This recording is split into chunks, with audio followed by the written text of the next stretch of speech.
Glória a Deus, aleluia. Solta o endereço para nós aí, por favor. Atos capítulo 1, verso 8. Obrigado, Elô, Deus abençoe. Atos capítulo 1, verso 8. Hoje eu quero falar um pouquinho a respeito do livro de Atos, o início da igreja, amém?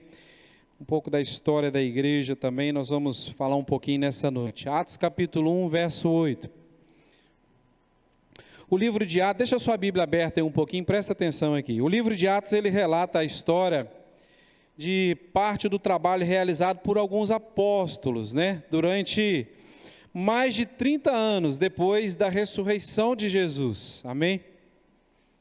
Nós vemos ali no livro de Atos o início da igreja, a história da igreja, o seu início. Nós aprendemos com o livro de Atos como o evangelho se espalhou pelo mundo antigo. Tudo isso o livro de Atos revela para nós. Nós vemos a atuação do Espírito Santo na vida daqueles homens. E nós entendemos que Atos não tem fim. Amém? O livro de Atos não tem fim. Afinal de contas, o Espírito Santo ele não parou de trabalhar nos dias de hoje. Amém? A igreja continua, a obra continua. E no livro de Atos, no capítulo 1, verso 8, diz assim: mas recebereis a virtude do Espírito Santo, que há de vir sobre vós, e ser-me-eis testemunhas tanto em Jerusalém, como em toda a Judéia e Samaria, e até os confins da terra. Ou seja, nós vemos nesse versículo Jesus deixando uma ordem para a igreja, um encorajamento para a igreja, amém? Ele diz, olha, vocês vão receber poder, virtude, unção, para quê? Para ser minha testemunha, Jesus diz, A unção, ela sempre vem com um propósito, com uma função, Se você tem um dom, uma unção, algo específico que você, tem sobre sua vida, aquilo não é para você aparecer, aquilo é para que você use, para que o nome de Deus seja glorificado, amém? Quando a gente prega para que Jesus seja glorificado. Quando a gente canta, para que Jesus seja glorificado. Quando a gente toca, para que Jesus seja glorificado, amém? A unção, ela vem com um propósito específico, ok? E o que é uma testemunha? Para ser uma testemunha, é alguém que viu algo. E testemunha não pode ficar calada, testemunha tem que falar, Então, temos que contar ao mundo, de fato, aquilo que Deus fez por nós, amém? Aleluia. Por isso fomos chamados para ser testemunha. E por causa dessa ousadia, dessa unção, dessa virtude, desse poder que foi derramado na vida daqueles homens e daquelas mulheres de Deus, logo no início do livro de Atos, nós vemos o início da igreja, onde os apóstolos não se calavam. Eles pregavam com ousadia, ainda que fossem perseguidos, mortos, caçados, eles não deixavam de falar de Jesus, do Messias, da salvação. E analisando o livro de Atos, a gente percebe algumas coisas interessantes. Depois que Jesus ressuscitou, e é levado aos céus, tem início a história da igreja, e a gente começa a perceber algumas coisas. Por exemplo, do capítulo 1 até o... Matias sendo escolhido como um dos 12 apóstolos no lugar de Judas, E eu quero aqui, aproveitar que a gente está falando de Judas, abrir um parênteses, Às vezes a gente pensa algumas coisas. Judas não foi predestinado. Na verdade, Judas foi pré-avisado. Deu para entender? Judas não nasceu predestinado a trair Jesus. Judas foi pré-avisado. De fato, existia uma profecia de que o Messias seria traído. Existia uma profecia nesse sentido, O problema foi o quê? Que Judas amou mais o dinheiro do que amou Jesus. A escolha foi dele. Jesus chamou Judas para ser tesoureiro dele, do seu ministério, porque Jesus confiava em Judas.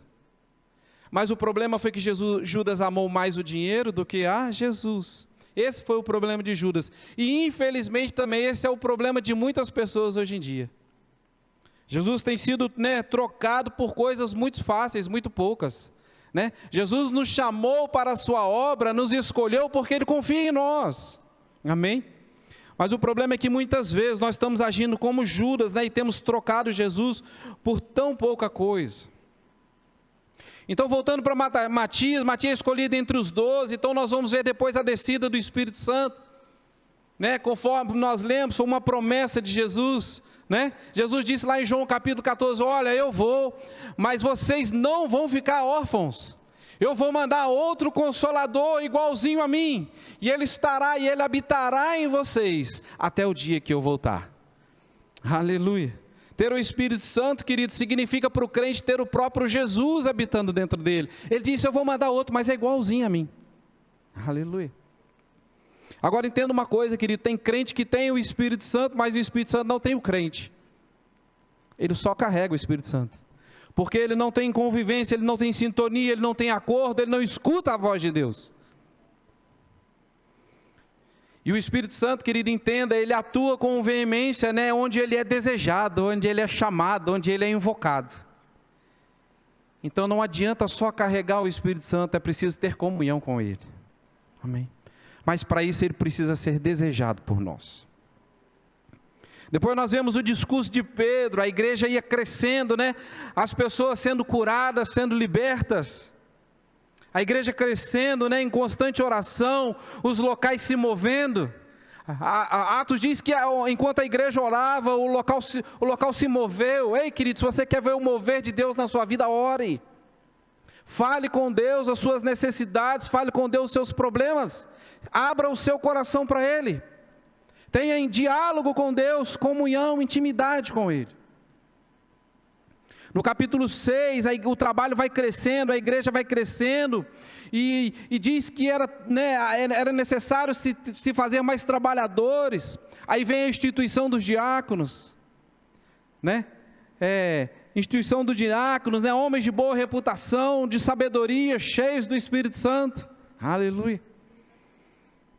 E hoje nós temos, né, graças a Deus, homens e mulheres, né, de Deus desempenhando esse papel, né, que tem sido bênção nas nossas vidas, bênção na vida da igreja. Mas depois começa a perseguição da igreja e nós vemos que a semente do evangelho, ela é espalhada, né, os cristãos são espalhados. No capítulo 8 já tem início, né, o evangelho rompendo a barreira social, chegando até Samaria. Você há de recordar que os judeus não falavam com os samaritanos, né? Isso era uma rixa antiga, né, que foi até os tempos de Jesus, né, que durou até os tempos de Jesus. Eu até expliquei isso na escola bíblica, quando a Assíria, né, invadiu o reino do norte, cuja capital era Samaria. O costume da Assíria era pegar o povo daquele local conquistado e levar para outro lugar. E trazer-os de outro lugar e fazer uma troca. Por quê? Porque assim eles mantinham um controle mais fácil, eles evitavam rebeliões, evitavam motins. E foi isso que aconteceu quando a Assíria invadiu Samaria, capital do reino do norte, das 10 tribos. Eles tiraram aquele povo dali e trouxeram pessoas de fora. E o que aconteceu, né? Os judeus que continuavam naquela terra começaram a se misturar, e houve ali um povo mestiço chamado os samaritanos, e a Bíblia diz que os judeus odiavam os samaritanos. Eles faziam de tudo para não ter nem que passar por Samaria. Isso era algo antigo, né? Eu lembro que certa vez, logo no início do ministério de Jesus, Jesus estava em Jerusalém, e a Bíblia diz que os fariseus, né, tentavam confrontar Jesus. Mas no início do ministério, Jesus, né, procurava se desviar deles. Então Jesus disse assim, olha, eu vou para Galileia. Galileia ficava no norte. E entre Jerusalém, né, na Judéia, e a Galileia, no norte e no meio, ficava o território de Samaria. Mas a Bíblia diz que Jesus não fez como todo judeu que se desviava, mas Jesus passou por lá. E ele chega a uma cidade samaritana chamada Sicar. E ele vai até uma fonte de água. Geralmente essas fontes de água ficavam na beira da estrada, né, para atender também aos viajantes, ficavam fora da cidade. E ele chega até Sicar e ele encontra ali uma mulher na beira do poço, e ele inicia com ela um diálogo, né, a respeito, né, de água, a respeito das coisas da vida. E Jesus faz uma revelação tremenda para aquela mulher e diz assim, eu sou a água viva. Eu sou a água viva. Aquele que de mim beber nunca mais terá sede, porque a água que eu ofereço, ela é diferente, né? Ela jorra dentro da pessoa como uma fonte de vida eterna. Aleluia. Só Jesus, querido, pode matar a sede espiritual do homem. Pode procurar em todos os lugares, querido, não vai ficar satisfeito, não vai ter alegria de viver, porque só Jesus cura a sede espiritual que eu e você temos. Aleluia. Você consegue perceber que mesmo sendo judeu, essa rixa antiga entre judeus e samaritanos, foi algo que Jesus não deixou afetar ele? Ele diz, eu não, eu sou diferente. Eu não vim para condenar ninguém, eu vim para salvar. Gente, essa coisa de guardar rixa, desafeto, isso não agrada a Jesus. É preciso entender isso. Às vezes acontece alguma coisa nas nossas vidas, né? E a gente cria determinada rixa com alguém, criamos em nosso coração uma rixa, um desafeto, e nós carregamos aquilo a vida toda. Gente carregando rixa, né? Gente que se diz cristã, principalmente, carregando rixa de alguém há 10, 20, 30, 40, 50 anos. Gente dizendo assim no seu coração, olha, fulano para mim já era. Eu aqui, fulano lá. Fulano não presta, eu quero que fulano isso, eu quero que fulano aquilo. Eu já disse isso aqui em outras mensagens, eu volto a dizer, querido, a falta de perdão, ela é como a pessoa tomar veneno e esperar que a outra morra. A falta de perdão, querido, isso mata a nós mesmos. Prejudica a nós mesmos, faz mal para a gente mesmo. Não foi tão bom a gente receber o perdão de Deus, sim ou não? Oh, foi maravilhoso.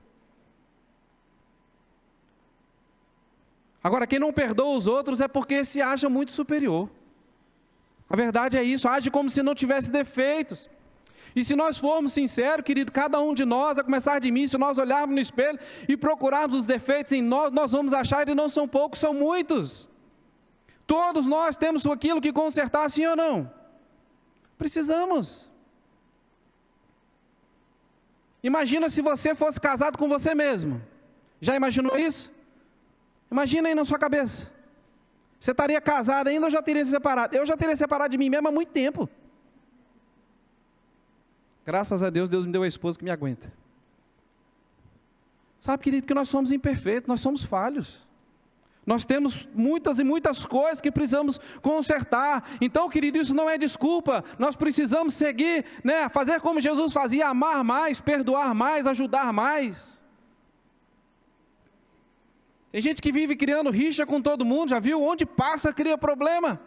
Cada departamento que trabalha cria um problema.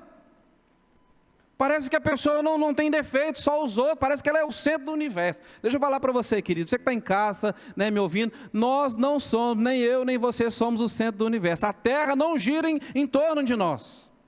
A Terra gira em torno do Sol, translação, não é isso?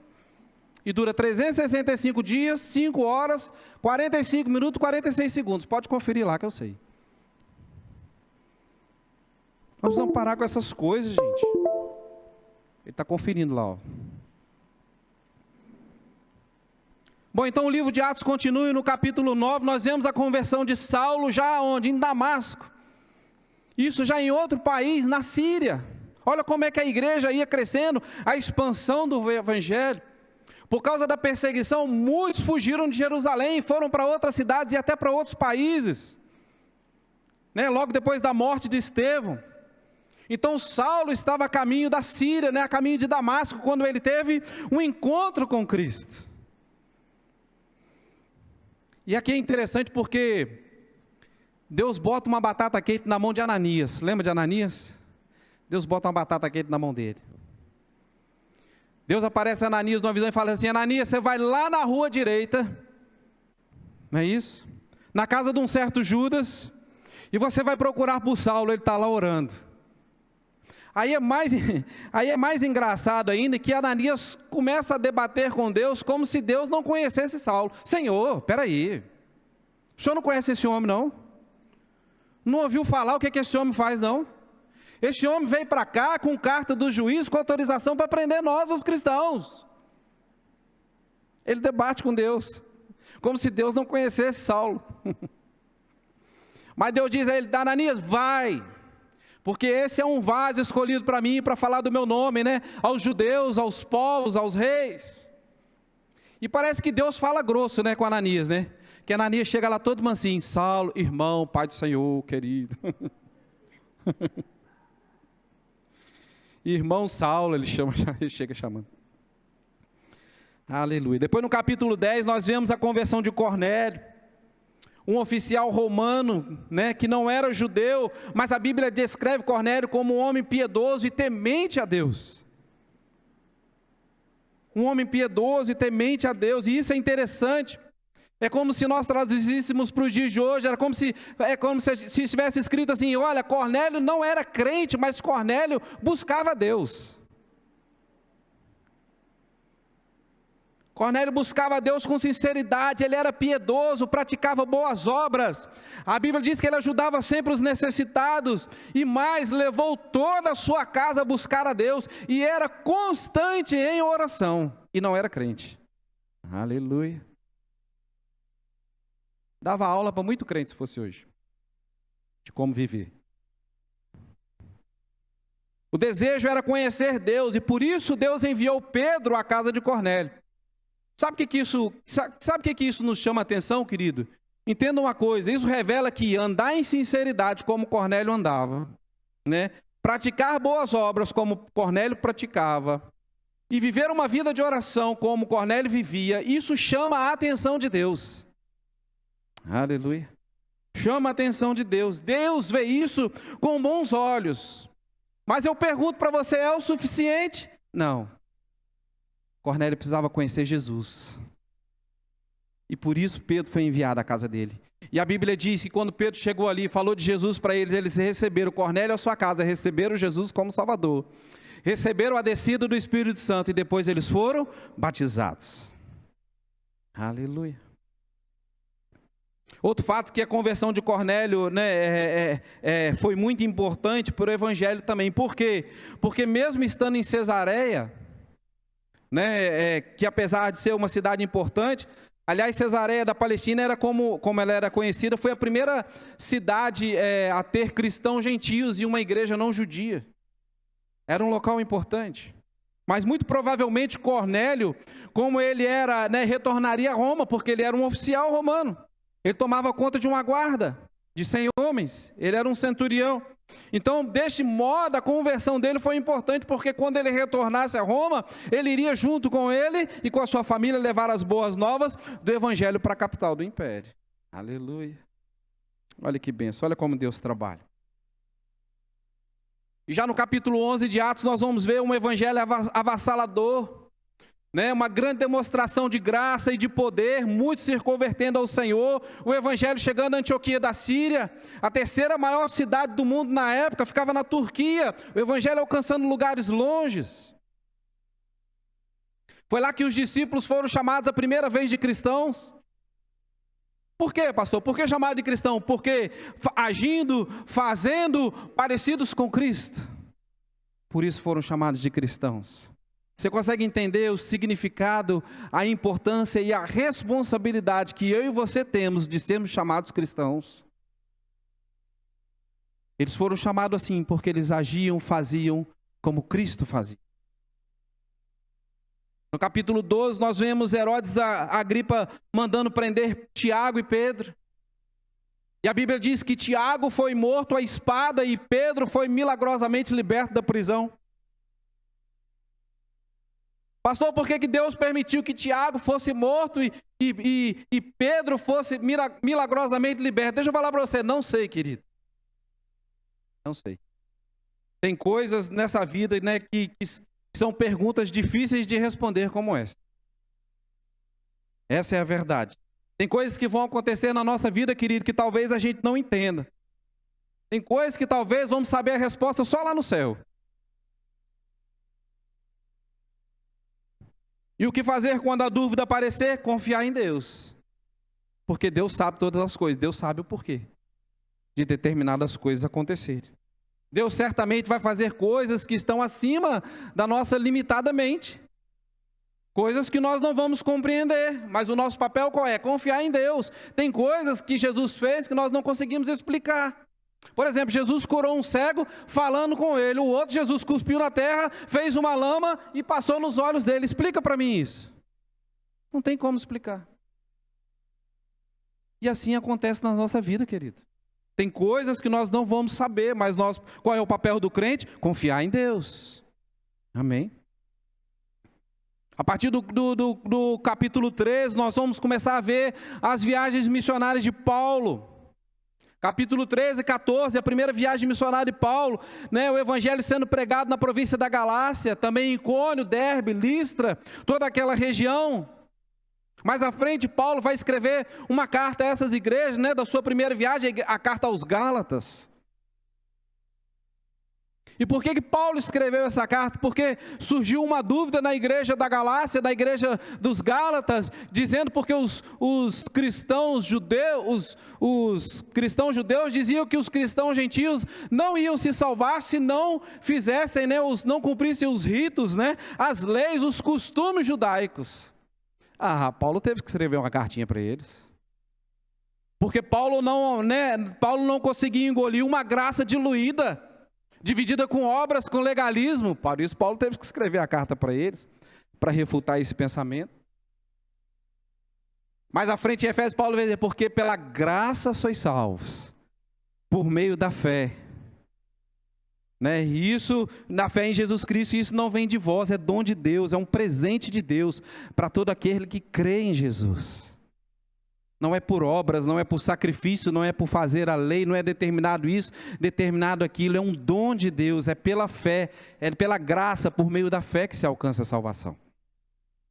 Pastor, então quer dizer que eu posso viver de qualquer jeito então, já que é pela graça, pela fé, Jesus já perdoou meus pecados, não é por nada do que eu faço. Lembra que Paulo diz lá em Romanos 5:20? Porque, né, vindo a lei, a ofensa, porém veio a lei para que a ofensa abundasse, né? Mas onde abundou um pecado, a Bíblia diz que superabundou a graça de Deus. E no capítulo 6 de Romanos, Paulo continua, né? Que diremos, pois, permaneceremos no pecado para que a graça seja mais abundante ainda? Aí Paulo diz, de maneira nenhuma, porque nós que já morremos para o pecado, como ainda vamos permanecer nele? Ou seja, Paulo está dizendo, se você já foi liberto de uma vida mundana, de coisas erradas, não volte para aquilo. Porque Deus conta que você faça diferente. Aleluia. No capítulo 16, 17, 18, começa a segunda viagem missionária de Paulo, uma viagem que durou 3 anos. Paulo viaja com Silas, Timóteo, mais à frente Lucas se junta a eles. Lucas era um médico grego, aliás, foi o escritor do livro de Atos. Se junta a eles, né? O médico grego, amigo de Paulo. Paulo chamava Lucas de médico amado. Olha que beleza. O médico amado. Paulo vai até a Macedônia, né? Depois de receber uma visão, funda uma igreja em Filipos, uma importante cidade da Macedônia da época, que fica lá no atual norte da Grécia, onde é a Grécia hoje. Mas Paulo também escreve uma carta para essa igreja, a carta aos Filipenses, onde Paulo encoraja os irmãos, olha, não desistam do Evangelho, não desistam de Cristo, apesar da perseguição. Né? Paulo mandou combater a desunião que havia na igreja, e ainda agradece a eles, né, pela oferta. Eles haviam levantado uma oferta e enviado para Paulo. Foi nessa mesma segunda viagem missionária que Paulo e Silas estavam presos na prisão, e a Bíblia diz que eles começaram a cantar e a louvar de madrugada, mesmo estando presos, acorrentados no fundo do cárcere, vigiados. E a Bíblia diz que aquele local se moveu, né? A mão de Deus se moveu ali, as cadeias foram abertas, as prisões foram abertas. Aleluia. Isso prova, querido, para mim e para você, que Deus se manifesta em meio aos louvores e não na murmuração. Aleluia. Às vezes a nossa promessa não se cumpriu, o que desejamos não chegou, porque ao invés de louvar, estamos murmurando, reclamando, e Deus não pode agir. Às vezes é por isso, né, que a nossa resposta ainda não chegou. Depois Paulo chega a Atenas, a maior cidade da Grécia. Você conhece a história? Os atenienses fizeram lá um altar, né, chamado ao Deus desconhecido. Porque eles tinham medo, eles eram muito supersticiosos, muito idólatras. Eles disseram assim, vamos fazer um altar aqui para o Deus desconhecido, para que a gente não perca as bênçãos dele. E para que também a gente não seja castigado por ter esquecido esse Deus. Então Paulo pega esse gancho, ele começa a falar, olha, é desse Deus que eu quero falar para vocês, o que criou o céu, a terra, o mar e todas as coisas. Paulo usa essa brecha para pregar o Evangelho, e a Bíblia diz que muitas pessoas se converteram, creram em Jesus ali, Aleluia. Depois Paulo vai para Corinto, vai para Éfeso. Corinto foi um desafio ministerial muito grande para Paulo. Era uma cidade muito idólatra, com muito problema, né, de perversão sexual. Ali naquele local, né? Mais à frente, Paulo também vai escrever, né, uma carta para a igreja de Corinto. Na verdade, Paulo escreveu 3 cartas aos Coríntios. Na verdade, nós só temos o registro de 2. Uma ficou perdida, a primeira foi perdida. A Bíblia diz isso. Paulo já havia escrito a eles, mas nós não temos o registro dessa carta. E no capítulo 19, então Paulo passa ali um tempo em Éfeso, né? Depois vai para Antioquia. E no capítulo 19 e 20, né? Na terceira viagem missionária de Paulo, Paulo estabelece igreja em toda a Ásia Menor, né? Ali em Esmirna, Pérgamo, Tiatira, Sardes, Laodiceia, Colossos, Hierápolis, Filadélfia. Estabelece igreja em todos esses lugares. E antes de partir e antes de retornar a Jerusalém, Paulo faz uma conferência de pastores, a primeira da história. Lá em Mileto, Paulo chama toda a liderança das igrejas, né, daquele local, né, passa as últimas instruções, conversa com eles e diz: olha, vocês não vão voltar a me ver, porque o Espírito já havia revelado a ele que ele não voltaria ali, que em Jerusalém ele seria preso, ele enfrentaria oposição, e foi o de fato que aconteceu. A partir do capítulo 21, quando Paulo chega em Jerusalém, Paulo é preso pelos judeus. Então Paulo faz um discurso no Sinédrio em sua defesa. E o mais lindo de tudo é que a Bíblia diz que na noite seguinte, né, Paulo preso, o Senhor apareceu para Paulo. Diz: Paulo, tenha bom ânimo. Não se preocupe, Paulo, tenha bom ânimo. Porque você falou para mim, né? Você falou para mim, né, em Jerusalém, mas é preciso que você fale também em Roma a respeito do Evangelho. Aleluia. Os judeus armaram então para matar Paulo. A Bíblia diz que o sobrinho de Paulo ouviu a conversa e foi contar ao tributo, o chefe ali daquele local. Então Paulo, né, foi enviado para Cesareia, onde era a sede do governo, né, romano da época, a mesma Cesareia onde se converteu Cornélio. Paulo é enviado para aquele lugar. Ele comparece perante Félix, o governador da época, né, o governador romano da Judéia. Era a mesma posição que Pôncio Pilatos ocupava na época do julgamento de Jesus. Quem ocupava o posto agora era Félix. E a Bíblia diz que Paulo compareceu perante Félix. Só abrindo um parênteses aqui, a gente falou de Pôncio Pilatos e falou de Cesareia. Alguns anos atrás, em uma escavação arqueológica em Cesareia Marítima, né, foi encontrada uma pedra, um pedaço de uma laje, uma pedra, e ela dizia assim: Pôncio Pilatos, governador da Judéia, oferece aos moradores um templo em homenagem a Tibério, em adoração a Tibério. Querido, esse é o único registro extra-bíblia que fala o nome de Pôncio Pilatos. Você sabia disso? Comprovando o relato bíblico que dizia que naquela época, né, Pôncio Pilatos era governador, né, da Judéia, confirmando a história bíblica. Então os judeus tinham, né, certa liberdade para governar a si mesmos, né, e foi o que eles fizeram. Por isso que eles prenderam e acusaram Paulo, tentaram armar, né, persuadir o governador para poder matar Paulo. Mas Félix, né, o governador da Judéia, tinha que ordenar. Ele tomava conta do exército, ele mantinha a paz. Era o governador que fazia isso, né? O governador romano mantinha a paz, governava o exército, coletava os impostos para Roma. Mas os judeus armaram tudo isso, queriam acusar Paulo de incitação, de desordem, de incitar a revolta. Mas entenda, querido, Félix, a Bíblia diz que Félix conhecia o caminho. Félix conhecia o Evangelho. Félix foi governador daquele lugar por 6 anos, e ele sabia que os cristãos não eram pessoas de guerra, eram pessoas de paz. Mas mesmo assim, Paulo ficou 2 anos preso ali sobre a ordem de Félix, mas a Bíblia diz que Félix, né, o tratava bem. Por várias vezes ele mandou chamar Paulo, né, e ele e a sua esposa, acho que é Dracúlia, sei lá, um nome esquisito, e eles ouviam o que Paulo tinha a falar. Então, depois de certo tempo, a Bíblia diz que Félix foi substituído por Festo. Então Paulo novamente comparece diante de Festo, o governador, né, o sucessor, e ele apela para quem? Apela para César. Era um direito que ele tinha, porque ele era um cidadão romano. E ele apela para César, né, e então ele precisava ser mandado para Roma, para ser julgado em Roma. Então ele se inicia a viagem, né, de Cesareia até Roma, 3.200 quilômetros de distância.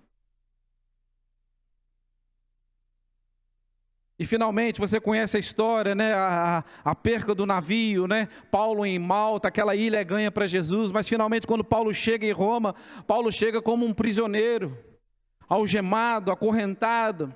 Mas deixa eu falar uma coisa para você, querido, tudo isso propósito de Deus. Porque a Bíblia diz que Paulo foi para uma prisão domiciliar na sua própria casa, e a Bíblia diz que ele pregou para a guarda pretoriana, a guarda de elite do imperador. 8.000 homens ouviram as boas novas do Evangelho, das mais altas patentes. Propósito de Deus. E após ser solto, muito provavelmente ele tenha ido à Espanha, como era propósito seu, como era o seu desejo. Mas antes disso ele deixou Timóteo em Éfeso, pegou Tito e colocou para tomar conta, para pastorear as igrejas de Creta. Depois disso a Bíblia diz que Paulo passou um inverno em Nicápolis, na Grécia.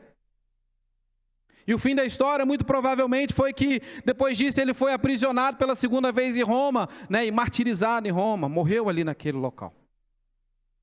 Foi nessa mesma época que teve o episódio do incêndio em Roma, que Roma foi incendiada. Mas por que nós estamos contando tudo isso, querido? Entenda, querido, Atos não terminou, Atos continua.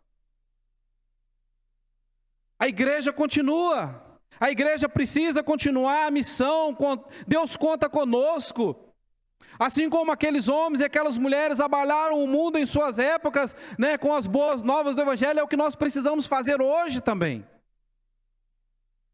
Continuar sendo testemunha. Há uma unção, um poder, uma virtude disponível para mim e para você. E Cristo nos chama, ei, seja minha testemunha onde você estiver. Deus conta conosco, ainda que haja perseguição, Deus diz, precisamos estar firmes. Ainda que haja lutas, problemas, precisamos ter bom ânimo, ser constantes. Deus conta conosco. Deus conta conosco. Deus quer fazer algo através de nós. O mundo anda desesperado. A sociologia, a psicologia, a psicanálise, deixa eu falar para você, tudo isso ajuda, mas isso não muda o mundo. O que muda o mundo e o que muda as pessoas é a palavra de Deus. Aleluia. E nós temos, né, a palavra de Deus conosco, e nós precisamos espalhar a boa nova do Evangelho para as pessoas. O poder para mudar o mundo é o Evangelho de Jesus Cristo. E Ele diz para mim e para você hoje, sejam minhas testemunhas. Nós estamos vendo aí nossas crianças sendo atacadas, o que é que nós estamos fazendo? Nossos jovens vivendo aí num mundo virtual perigoso, nós precisamos falar de Jesus para eles. Precisamos ser de fato missionários de Deus. Eu e você, querido, somos missionários de Deus. Não precisa ninguém chegar e colocar a mão na sua cabeça e te ungir como missionário. Não, você já tem uma mensagem para entregar, que é a mensagem do Evangelho. Eu e você já somos missionários de Deus. Ele conta conosco. Todos nós temos uma mensagem para entregar ao mundo, Jesus Cristo. Amém? Comece com os que estão à sua volta. Comece com aqueles que estão perto.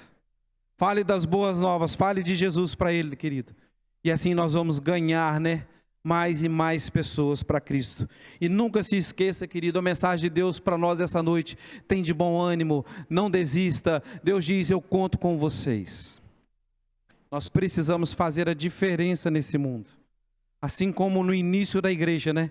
Tudo aquilo, né, foi feito, né, com tanto empenho, né, com tanta vontade, né, com tanto fervor. Deus espera que hoje, nesse tempo, agora, nós também façamos a diferença no mundo, no local, né, onde nós estamos vivendo. Amém? Glória a Deus. Aleluia. Deus conta conosco, querido, comigo e com você, para pregarmos o Evangelho, para pregarmos Jesus a toda uma geração. Amém? Aleluia, glória a Deus. Tem aviso?